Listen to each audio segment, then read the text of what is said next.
Naprej zastava slavena, boj junaška kri, za blagoroček djave naj puška govori.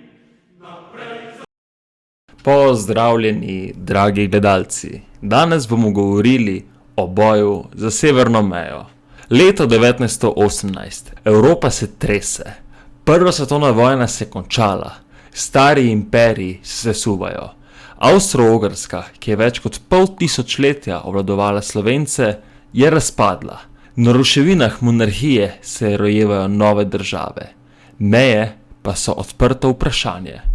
Za Slovence je to trenutek zgodovinske priložnosti, a tudi smrtne nevarnosti. Brez odločilnih dejanj bi lahko izgubili severne pokrajine in prav v tem kaosu je stopil naprej mož, ki je s pogumom in z odločitvijo določil prihodnost Slovenije. In to je bil Rudolf Maister. Razmere po prvi vojni. Slovenci so iz prve vojne išli izčrpani. 1000 mrtvih na fronti, množice v ujetništvu in v internacijah. Doma pa lakota, bolezen in nasilje. Vse slovenske dežele so bile obmejne, nobena meja ni bila zagotovljena. Italijani so prodirali na Primorsko, Madžari so imeli ambicije v Prekmurju, Nemci pa so trdili, da sta Štajerska in Koroška njuna, iz nekega razloga.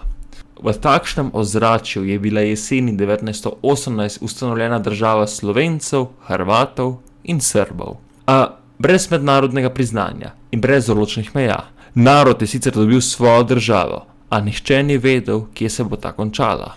Deklaracijsko gibanje, prebujanje narodne volje. Že med vojno je rasla zavest, da morajo Slovenci stopiti na svoje noge. Leta 1917 je dr. Anton Korošec v Dunajskem parlamentu predstavil Majniško deklaracijo, zahteval po združitvi Slovencev, Hrvatov in Srbov v skupno državo. Deklaracija je sprožila pravo narodno gibanje. Organizirali so se shodi, zbirali so se podpisi. Ljudje so množično izražali podporo jugoslovanski ideji. Najbolj aktivne pa so bile prav slovenske žene, ki so med vojno prevzele velik del javnega življenja. Tudi nemški nacionalisti so reagirali z nasiljem. V Mariboru so organizirali recimo protishode, napadali Slovence, razbijali okna, grozili političnim nasprotnikom. Kljub temu pa se je gibanje širilo in krepila se je narodna samozavest, ki je kmalu postala temelj boja za severno mejo. 29. oktobra 1918 je bila razglašena država SHS. Slovenci so množično praznovali. V Ljubljani, Celju in Mariboru so potekale manifestacije. Tudi že naslednji dan so Nemci v Mariboru razglasili, da se mesto in okolica priključita Avstriji. Sledili so izgredi, razbijanje šip, napadi na Slovence in v takšnem kaosu je stopil naprej major Rudolf Maister. 1. novembra 1918 je v Narodnem domu zbral slovenske častnike. Predvsem je izjavil zgodovinske besede. Maribor razglašam za jugoslovansko posest in prevzemam poveljstvo nad mestom in vsem spodnjim Štajerskim. S tem je na lastno pest prevzel vojaško oblast. Ljubljanska vlada je omahovala, Beograd je bil daleč, Maister pa je ukrepal. Maribor je bil od tistega trenutka v slovenskih rokah. Nemci v Mariboru so ustanovili lastno oboroženo stražo. Maister pa je reagiral silovito. V nekaj dneh je njihove enote razorožil in prevzel orožje. Nato pa je izdal ukaz o mobilizaciji prostovoljcev. Na tisoče Slovencev iz Podravja in širše se je odzvalo. V nekaj tednih je nastala prva prava slovenska vojska, pripravljena braniti severno mejo. Politični premiki in osvajanje Štajerske. Po razorožitvi Šucvera so Nemci izgubili nadzor nad mestom. Slovenci so dobili svojega župana, Vilja Pfefferja. Maister pa se ni ustavil v Mariboru. Svoj vpliv je širil naprej, zasedel je slovensko Štajersko, poslal enote na Koroško in skušal zagotoviti čim bolj ugodno mejo. Za Avstrijce je celo podpisal pogodbo Maister-Passi, ki naj bi določila začasne črte, a v resnici je šlo za utrjevanje slovenskega ozemlja. Nemško prebivalstvo se je odzvalo s stavko in demonstracijami, a Maister je imel podporo železničarjev in prostovoljcev, ki so vzdrževali red in promet. Boj za Radgono in Prekmurje. Na meji pri Radgoni so izbruhnili spopadi z Avstrijci. Boji so bili kratki, a siloviti.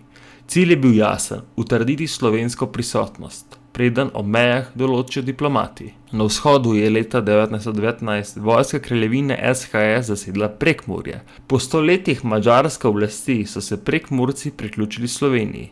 To je bil eden največjih uspehov boja za severno mejo.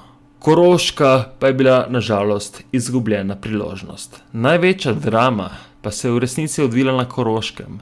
Nemci so izvajali nasilje nad slovensko duhovščino, preganjali zagovornike jugoslovanske ideje, hkrati pa gradili močno propagando. Po mirovni pogodbi v St. Germainu je bilo odločeno, da bo o usodi Koroške odločal plebiscit. Leta 1920 je v coni A, kjer je večina prebivalcev govorila slovensko, potekalo glasovanje. Rezultat pa je bil presenetljiv. Večina se je odločila za Avstrijo.